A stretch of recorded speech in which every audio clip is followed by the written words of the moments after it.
I first met him in the early 80s in a Chinatown of urban Java.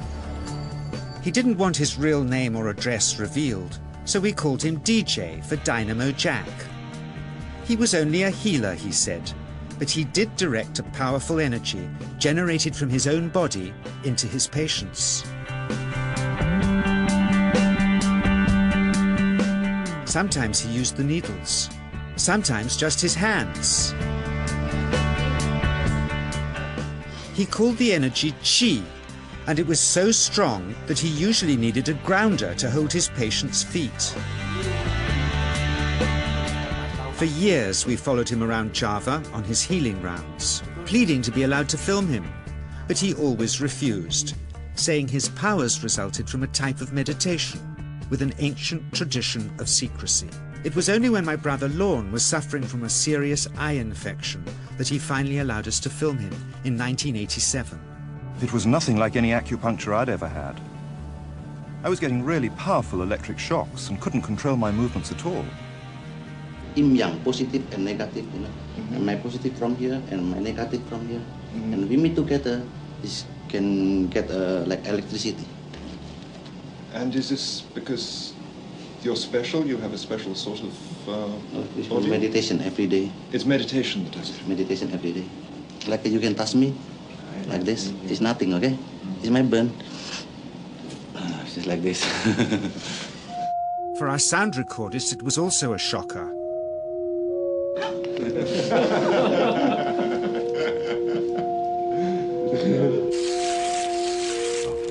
He then took our newspaper outside and showed us how Qi can also be used to set things on fire.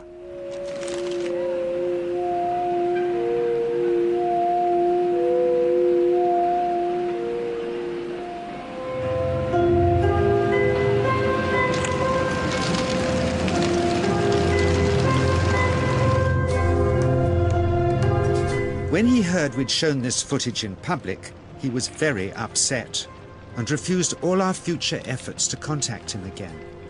As the years passed, we sadly resigned ourselves to never seeing him again. My brother Lorne never did, for by 1997 he was already dead, when I again found myself with DJ, now treating me for an eye problem.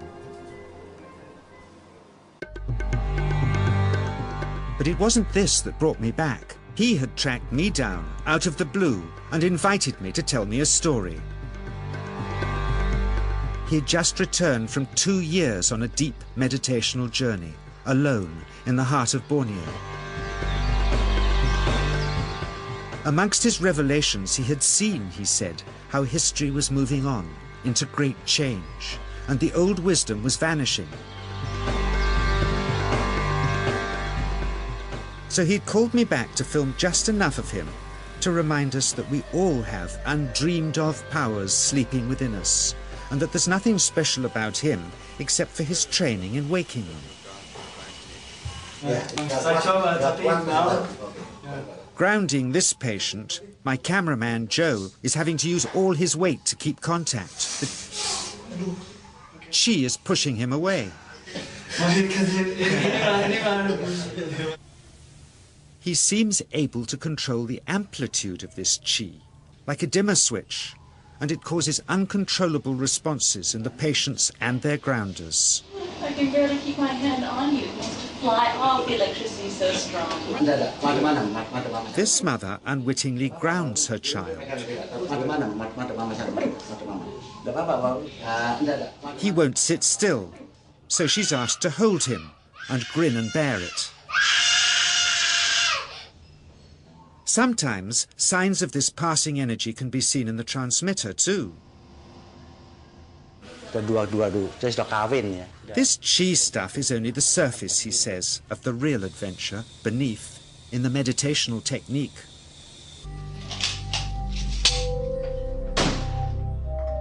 Projecting Qi from the palm of the hand can also be used to resist rifle pellets, he says.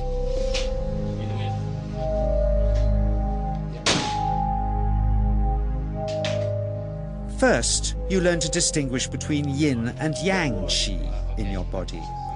Then how to pool it in your navel chakra. Then how to project it, he says.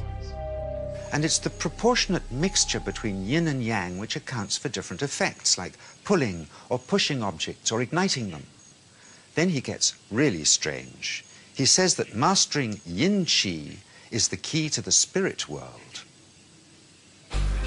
There's a long tradition of Indonesian krisis being possessed by spirits. So people bring him their krisis to see if they're duds. Here, he says, he doesn't manipulate matter by projecting mixtures of yin and yang qi.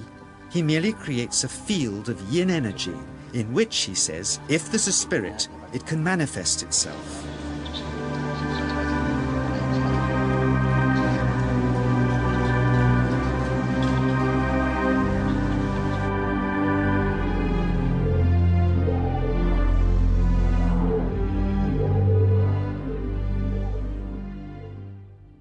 So I invited a small group of scientists back from the United States with measuring equipment to test if DJ was for real.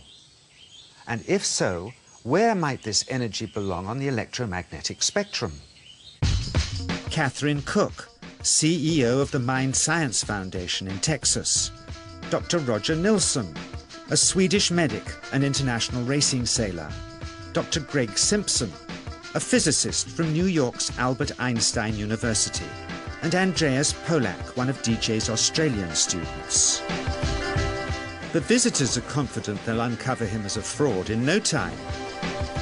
Greg is the first guinea pig, and he's uncomfortable about showing that he can feel anything at all. Dr. Roger doesn't know what to expect.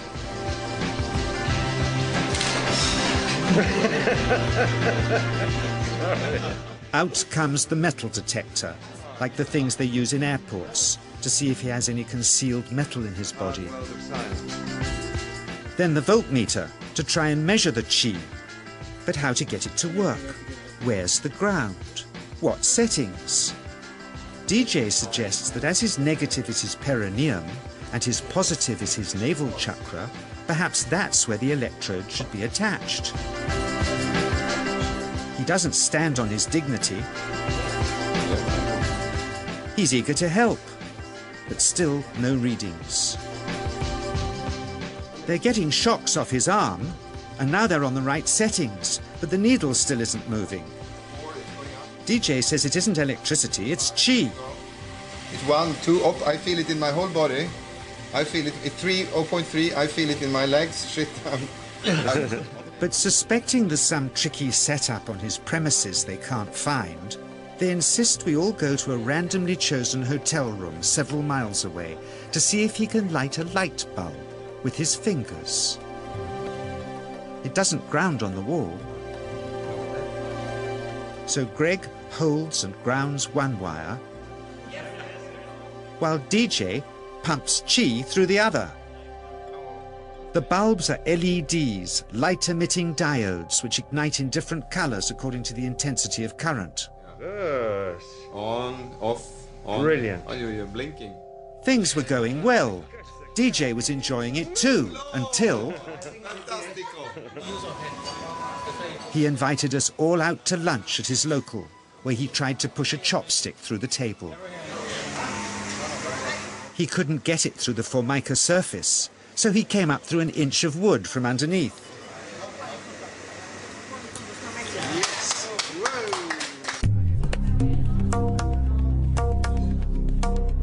Not only did he draw his own blood, but a chopstick splinter had caught Alison here between the eyes, drawing more. The incident was laughed off apologetically, but next morning he was a different man, drawn and upset. He said he'd been visited all night by his long-dead master, raging that he'd broken the strict taboos of his sect, never to show off in public and never to cause harm or draw blood. He felt deeply chastised. All further testing and filming must end. Never again would he submit to public scrutiny, nor accept any new students. He would sink from sight and continue his healing in obscurity, as he had done since before we met him in the early 80s and had always told us was right.